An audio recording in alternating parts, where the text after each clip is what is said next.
ابراہیم علیہ السلام نے دعا کی اللہ سے کہ رب اجعل ھذا البلد آمنا، کہ ہمارے رب تو مکہ شہر کو امن والا بنا دے۔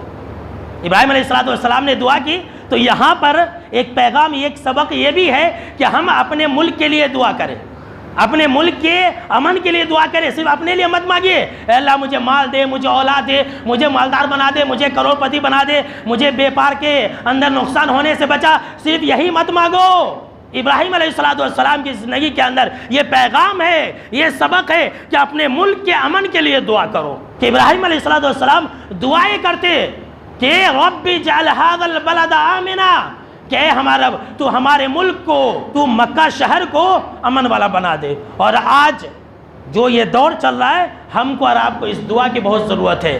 ہر انسان انفرادی طور پر مانگے، جب بھی ہاتھ اٹھائے تو سب سے پہلے اپنے ملک کے لیے امن کی دعا کرے، اس لیے کہ امن سے بڑھ کر کے کوئی چیز نہیں ہے۔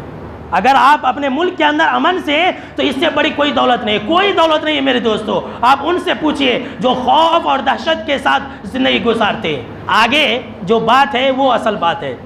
ابراہیم علیہ السلام اللہ سے دعا کرتے اور کہتے کہ اے ہمارا رب وَجْنُبْنِي وَبَنِيَّ أَن نَعْبُدَ الْأَصْنَامَ، کہ ہمارا رب تو مجھے بھی اور میری اولاد کو شرک سے، بت پرستی سے بچا۔ اللہ اکبر۔ کبھی دعا کیے؟ کبھی آپ نے اپنے اولاد کے لیے دعا مانگی کہ اللہ تو مجھے اور میری اولاد کو بت پرستی سے بچا، شرک سے بچا؟ ابراہیم خلیل اللہ ہیں، ان کے بیٹے بھی نبی ہیں، پوترے بھی نبی ہیں، پر پوتے بھی نبی ہیں، سلسلہ وار نبی ہیں، لیکن اللہ سے یہ دعا کر رہے ہیں کہ اے اللہ تو مجھے اور میری اولاد کو بت پرستی سے بچا، شرک سے بچا۔ کتنی بڑی دعا ہے۔